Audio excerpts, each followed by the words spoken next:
हाय, good afternoon. Market का पंचनामा में आप सबका स्वागत है। बढ़िया सेशन प्ले आउट हुआ भाई भारतीय बाजारों के लिए। आज ग्लोबल समीकरण पस्त थे, पर गिफ्ट निफ्टी दबाव में था। वो शायद दिखा रहा था हमारे अपने रिजल्ट्स का कुछ हद तक खामियाजा देखने को मिलेगा, और लॉजिकल भी था। पर शुरुआती ट्रेड में पिटे और एक समय 180 190 पॉइंट के दबाव के साथ हम 560 570 के जोन पे चले गए थे। पर वहां से गजब की इंट्राडे रिकवरी आई। बस दिक्कत ये हुई कि वो जो प्रीवियस स्विंग लोज थे 694 700 के, 24694 का प्रिसाइज था, तो मैं इसलिए कह रहा हूं 690 से 700 के, उसको इंटैक्ट रखना जरूरी था। पर आज जिस तरह का मूड बॉल बना वो टूटा। पर उसके बाद शुरुआती ट्रेड के बाद वहां पे वो फॉलो थ्रू सेलिंग नहीं आई, रिकवरी का ट्रेड प्ले आउट हुआ है। मैं इसी एक्सपर्ट से जानने की कोशिश कर रहा था कि एक बार वो ब्रीच हो गया तो वो बोले नहीं, उस गस्टो के साथ ब्रीच नहीं और फॉलो थ्रू नहीं हुआ है, तो अभी बहुत ज्यादा उस पर नजर नहीं रखनी चाहिए। शायद बाजार मन बना रहा है ऊपर चलने का। नीचे के लेवल्स पे स्ट्रॉन्ग एक्यूमुलेशन आज कर, कवरिंग के मूव्स भी आए होंगे। 2-3 दिन से दबाव में थे भारतीय बाजार, कवरिंग के मूव्स आए होंगे। बैंक्स बढ़िया सपोर्टिव हुए। उठाइए आप आईसीआईसीआई बैंक, उठाइए आप axis bank, even HDFC bank शुरुआत दबाव से हुई थी और बढ़िया मूव्स दिखाता हुआ नजर आया। रिलायंस इंडस्ट्रीज जैसा काउंटर अच्छा था, एसबीआई अच्छा कर रहा था। जो प्रोफाइल और स्टॉक्स मजबूती दे रहे थे वो गजब के थे, अच्छा लग रहा था स्क्रीन को देखकर आज। बस एक इन्फोसिस सपोर्टिव, कल क्या हुआ था, इन्फोसिस ने सपोर्ट करा था तो पेन रिस्ट्रिक्ट हुआ। आज तेजी रिस्ट्रिक्ट हो गई क्योंकि इन्फोसिस गड़बड़ा गया। कल नतीजों से पहले तेजी थी, आज नतीजों के बाद दबाव आता हुआ नजर आया।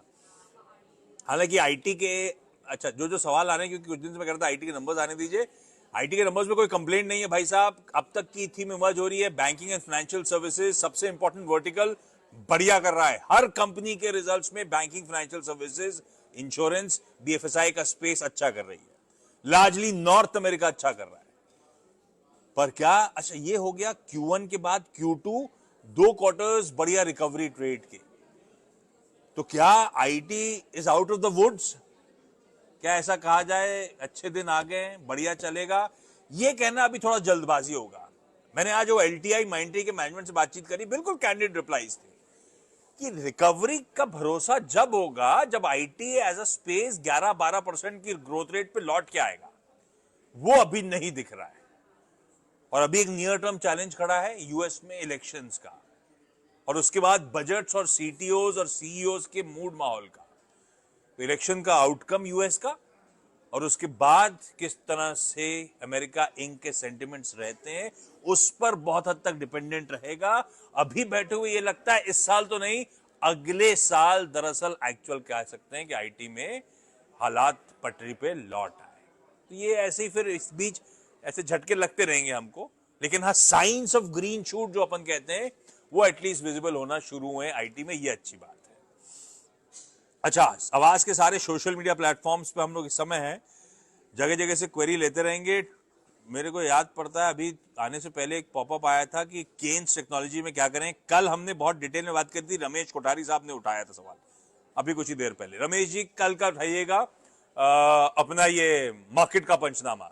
मेरे ख्याल से कल या परसों, कल ही शायद अपन ने केन्स टेक्नोलॉजीज किसी ने सवाल उठाया था, अपन ने उसके साथ साथ डिक्सन टेक्नोलॉजीज की बात भी करी थी, और ये बताया भी था कि ये स्पेस ईएमएस की महंगी है, पर इसमें काफी तगड़े टेलविंड्स हैं, ये स्टॉक्स अभी भी आउट परफॉर्म कर सकते हैं। तो मैंने केन्स की डिटेल में बातचीत करी थी, कैसे सेमीकंडक्टर प्ले के तौर पे बेहद अट्रैक्टिव हो रहा है ये, इसीलिए इस तरह की रह रहे के बाइंग इमर्ज हो रही है। खैर आगे बढ़ रहा हूं। आप डिटेल में जल्दी उस पर क्विकली इसलिए कर रहा हूं क्योंकि कल आपको सब डिटेल मिल गई होंगी। एक बार आप टटोलोगे तो आपको डिटेल में कवरेज मिल जाएगा केन्स टेक्नोलॉजी, और इवन उसके साथ मैंने ईएमएस में डिक्सन को और ईएमएस एज अ स्पेस की अट्रैक्टिवनेस की बात करी थी। जहां तक मजगांव डॉक की बात है, मैं कुछ दिन से कोचीन शिपयार्ड वगैरह के लिए कह भी रहा हूं, आपने नोटिस करा होगा। ये पूरा सेक्टर जो है ना, मुझे लगता है इवन Q2 में भी फाइनेंशियली फंडामेंटली कोई इशू नहीं है, बल्कि डिफेंस एज अ स्पेस के साथ पेंट कर लीजिए। मजगांव डॉक उससे अलग नहीं है ना। डिफेंस एज अ स्पेस, आप देखो ना, आपको अपने आसपास जो हो रहा है उसको ऑब्जर्व करना है। क्या हो रहा है दुनिया भर में? पॉलिटिकल टेंशंस एस्केलेट हो रही है। दुनिया भर में सबके बहुत एम्बिशियस डिफेंस के ऑब्जेक्टिव्स हैं। इसको हिंदुस्तान के पर्सपेक्टिव में जो जो कह रहा हूं आप समझना। पॉलिटिकल टेंशन एस्केलेट हो रही है, हमारे यहां हो रही है। नेबर्स के साथ इश्यूज क्रॉप अप हो रहे हैं, बहुत ज्यादा हो रहे हैं, रह रहे के हो रहे हैं। क्या हमारे यहाँ वो एम्बिशियस डिफेंस के ऑब्जेक्टिव्स नहीं है, और उसके साथ साथ इंडिजिनियसली मैन्युफैक्चर करने की बात हो रही है। हमने तो खैर बहुत देर से सीखा, हमें कारगिल के समय से ही फुल गस्टों के साथ इंडिजिनियसली यानी कि आत्मनिर्भर मेक इन इंडिया पे बिलीव कर लेना था। आपको याद होगा उस समय एम्यूनिशन को लेकर कितने इश्यूज आए थे। खैर सरकारें बदली, फाइनली रियलाइज हुआ, और इंडिजिनियसनेस अभी तो शुरू हुआ है। मुझे इस स्पेस के कॉन्टोर्स बहुत अट्रैक्टिव लगते हैं। जिस तरह की स्वेलिंग ऑर्डर बुक है, जिस तरह के अभी भी टेलविंड्स बन रहे हैं, 5 साल का सीएजीआर गजब का रहेगा। सालाना दर से जो ये कंपनीज ग्रो करेंगी, कोई इश्यू नहीं। तो आउटलुक अच्छा है। इंडस्ट्री के टेलविंड्स नेकेड आई के लिए भी इजीली डिसाइफर करने के लिए है कि इस पूरी इंडस्ट्री, जैसे अपन ने ईएमएस की कल कहानी पे बातचीत करी थी, डिफेंस की कहानी में भी कुछ नहीं बदलता है। हाँ, मजगांव डॉक के लिए कुछ जब नतीजे आएंगे तो अपने को 3 सबमरीन्स के ऑर्डर्स रिलेटेड अपडेट से, या वो बड़े बड़े प्रोजेक्ट्स पे जो ऑलरेडी ये कंपनी काम कर रही है उसके डिलीवरीज को लेकर के अपडेट्स है, वो सब अपनी जगह इंपॉर्टेंट रहेगा। पर मुझे इस सारे स्पेस में बहुत अच्छी अच्छी कंपनियां अपनी पिक एंड चूज करिए, एक्यूमुलेट करिए, ना खरीदिए। अभी बाजार ने कोई डेफिनेट बॉटम लगाया नहीं है, दबाव आ सकता है, गिरा सकता है, वगैरह वगैरह, सब ठीक है अपनी जगह, पर कहीं ना कहीं हिम्मत करनी पड़ेगी। और जिनके पास है, मुझे लगता है आपने काफी पेन पीरियड झेल लिया है, और लॉजिकल पेन पीरियड था, क्योंकि एक्सेसेस थे इन स्टॉक्स में, वैल्यूएशन बहुत रिच थे, फंडामेंटल से वे अहेड थे। तो करेक्शन फेज बिल्कुल बनता था। मैंने आपको तमाम रीजन बता दिए क्यों ये स्पेस अट्रैक्टिव है। अब अपना कॉल आप लीजिएगा अपने फाइनेंशियल एडवाइजर के साथ।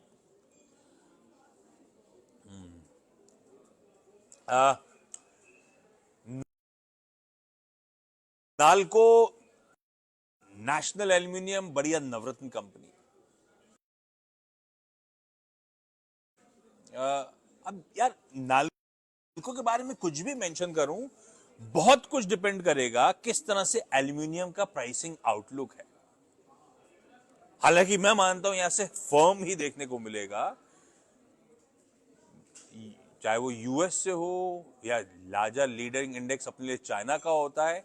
चाइना का जीडीपी अभी आया, उस पर लोग बात कर रहे थे कि अभी और ये वो, चाइना के जीडीपी से कुछ ज्यादा एक्सट्रपोलेट मत करिए। चाइना ने अब जो स्टेप्स उठाए उसके बाद ग्रोथ किस तरह की चैनलाइज होगी वो इंपॉर्टेंट है।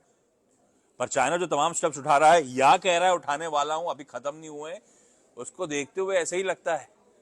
पर यह बात सच है, ग्लोबली एल्यूमिनियम के प्राइसेस पे सब कुछ डिपेंडेंट है, इनके रेवेन्यूज, इनकी प्रॉफिटेबिलिटी, मार्केट के सेंटिमेंट्स, और इंटर्न इनके वैल्यूएशंस। अपना प्रीमाइस अपन सेट कर रहे हैं कि ग्लोबली प्राइस आउटलुक बेहतर रहने वाला है। यहां से उस बात का ध्यान रखिएगा। बढ़िया है, बढ़िया इंटीग्रेटेड एल्यूमिना और एल्यूमिनियम की refinery, one of the biggest in Asia, plus one of the cheapest cost, lowest cost जिसे अपन कहते हैं, प्रोड्यूसर ग्लोबली। अगर इंडस्ट्री एनवायरमेंट अच्छा हो, लोएस्ट कॉस्ट प्रोड्यूसर हो, तो सोने पे सुहागा है। तो किसी नेशनल एल्यूमिनियम के लिए कोई इशू नहीं है। बस इसमें, और ऊपर से ये अपनी एल्यूमिनियम की कैपेसिटी बढ़ा रही है, एल्यूमिना की कैपेसिटी बढ़ा रही है। सरकार ने इसको बढ़िया माइनिंग राइट्स दे दिए, वो ब्लॉक्स जो अलॉट करे थे इनके लिए इनका इनपुट भी रेडी हो गया है। सब कुछ स्वीट स्पॉट पे है। आपको ग्लोबली मेटल की कीमतों पे नजर रखनी है, एनवायरमेंट पे नजर रखनी है, वो अपने हाथ में नहीं है। अदरवाइज इस बिजनेस रिलेटेड कोई इश्यूज नहीं है। होता तो लॉजिकली लगता ऐसा है इस समय कि आपको होल्ड करके चलना चाहिए। पर हाँ, जब मैं होल्ड बाय सेल नहीं बोलता, होल्ड ही ज्यादा व्यूज देता हूं या दूर रहने की बात करता हूं, फिर भी वो फाइनेंशियल एडवाइजर से कंसल्ट करके करिएगा तो ज्यादा बेहतर है। एल&टी फाइनेंस थोड़ा सा डिसअपॉइंट कर गया ये स्टॉक। मुझे तो मेरे रेडार पे, मैं पहली नजर रख रहा था जब से वो लार्ज ट्रेड हुआ था, आपको याद होगा, लार्ज ट्रेड में बहुत सारे मार्की इन्वेस्टर्स चेक इन कर रहे थे। इवन लार्सन एंड टूब्रो जो इसका पेरेंट है, उसने पैसा झोंका था। तब से कन्विक्शन बना हुआ है, और कन्विक्शन सिर्फ उससे नहीं, उससे पहले से जो तस्वीर बदल रही थी उसको लेकर था। एक बढ़िया एनबीएफसी डाइवर्सिफाइड प्ले है। इस कंपनी ने शायद आज से 2 साल पहले 2022 में, मुझे याद, क्योंकि समय से पहले होगा इसलिए मुझे याद आ रहा है, 2022 में इसने जो ग्रोथ ऑब्जेक्टिव सामने रखे थे, जिसमें कि हम अपने पोर्टफोलियो का 80% रिटेलाइजेशन कर लेंगे, आसान शब्दों में रिटेल का बिजनेस कर लेंगे, हम अपनी एसेट क्वालिटी को फला जगह ले जाएंगे 1% नेट एनपीए पे, हम अपने रिटर्न ऑन एसेट्स को 3% पे ले जाएंगे, वो सब समय से पहले 2022 में कहा था 3 साल में अचीव करेंगे। 2024 के एंड तक मेरे ख्याल से लार्जली सब कुछ अचीव था। भरोसा बढ़ गया था इस कंपनी पे। वॉक द टॉक जो करने लगे, एग्रेसिव टारगेट्स पे उतर के कमाल करना शुरू कर दे, तो उस पर वैसे ही भरोसा बढ़ जाना चाहिए। पर हाँ, रिसेंट करेक्शन मेरे ख्याल से ऑलमोस्ट 200 पे जाते जाते स्टॉक 160 165 के जोन पे आके खड़ा हो गया है, वापस करेक्शन का मूड आया है। पर इन लेवल्स पे जहां पे आके खड़ा हुआ है मेरे लिए, क्योंकि इसका अगर 1 साल के फॉरवर्ड प्राइस टू बुक देखोगे तो शायद 1.5 टाइम्स प्राइस टू बुक के आसपास स्टॉक कामकाज कर रहा है, तो यार वैल्यूएशन के लिहाज से तो ठीक हो गया है और वॉक द टॉक कर रहा है। बढ़िया पेरेंटेज है, पेरेंट ने खुद स्टेक बढ़ाया हुआ था। तो मेरे लिए Larsen and Toubro L and T finance या लास्ट एंड टूब्रो फाइनेंस जो भी कहना है, एक इंटरेस्टिंग प्ले हो सकता है। अब इस करेक्शन के बाद मुझे नहीं लगता स्टॉक से जल्दबाजी में एग्जिट करने का मन बना है। पेन आ चुका था, ठीक है, आना था नहीं आना था पता नहीं मुझे, लेकिन ये अट्रैक्टिव है। मुझे लगता है ये अपनी ईयर हाईज और शायद 200 प्लस के लेवल्स को विजिट करता हुआ नजर आया। हालांकि मेरा कोई राइट नहीं टारगेट सेट करने का, ना मुझे आइडिया है। कुछ ब्रोकरेज भी ऐसा मानती है, ऐसा कह लीजिए, ज्यादातर ब्रोकरेजेस के हैं टारगेट उसके ऊपर के, तो उन सबको देखते हुए ठीक है। पर आप एडवाइस से कंसल्ट करिएगा, वो आपको बताएगा दरअसल करना क्या और क्या लक्ष्यांक आपको लेके चलने हैं स्टॉक में। अरे बाप, बहुत दिनों बाद रडार पे आ रही किसी के पूछने के बाद, लेकिन हाँ नहीं, रडार पे रहती है मेरी एनसीसी, नागार्जुना कंस्ट्रक्शन कंपनी, बिल्कुल बढ़िया है। एक जमाना था जब बहुत एक्टिवली, जब मैं न्यू ईयर कंपनी करता था तो मैनेजमेंट से बहुत बातचीत होती थी। ऑफलेट नहीं करा था, एक बार रिजल्ट सीजन खत्म हो तो अपन रिपैच करेंगे, तो समझा करेंगे दरअसल कांस्टेंट अपडेट्स। पर NCC one of the top most infra और कंस्ट्रक्शन में तो वन ऑफ द दिग्गज कंपनीज में से एक है। बढ़िया डाइवर्सिफाइड प्ले है, अक्रॉस वर्टिकल्स ये ऑपरेट करते हैं, और चुनिंदा ऐसी कंपनी है जिसने इस तरह की एग्जीक्यूशन कैपेबिलिटीज डिलीवर कर रखी है। तो बिजनेस रिलेटेड तो कोई इशू नहीं है। दूसरा फिर इशू क्या, एनवायरमेंट। अरे भाई साहब बहुत कंड्यूसिव है। देखो ना आप, नल से जल, हाईवेज, एक्सप्रेसवेज, मेट्रोज, रेलवेज, सब जगह तो सरकार स्पेंड कर रही है, सब जगह इसका टेलविंड मिलने वाला है। जल जीवन मिशन वो था, नल जल से नल या जल जीवन मिशन, अफोर्डेबल हाउसिंग, तो है बहुत सारे टेलविंड्स, खूब केपेक्स पे खर्च हो रहा है। एनसीसी जैसी कंपनी स्वीट स्पॉट पे है। ये बात अलग है, रीसेंट हाई से करेक्ट हुई है, 450 वाला 308 के आसपास आ गया तो करेक्शन आया हुआ है। पर क्या लॉन्ग टर्म के लिहाज से अट्रैक्टिव है भाई? 50,000 करोड़ रुपए से ज्यादा की शायद ऑर्डर बुक है, और अगर मैं पिछले साल की फाइनेंशियल्स देखूं, अगर FY24 के, तो शायद 2 से 3 टाइम विजिबिलिटी नजर आएगी ऑर्डर बुक से आपको। और ऑर्डर बुक वैसे भी कॉन्स्टेंटली इंप्रूव हो रही है, एग्जीक्यूशन कैपेबिलिटीज बढ़िया है, एनवायरमेंट कंड्यूसिव है, तो शायद एनसीसी एक अट्रैक्टिव हो सकता है पोर्टफोलियो में।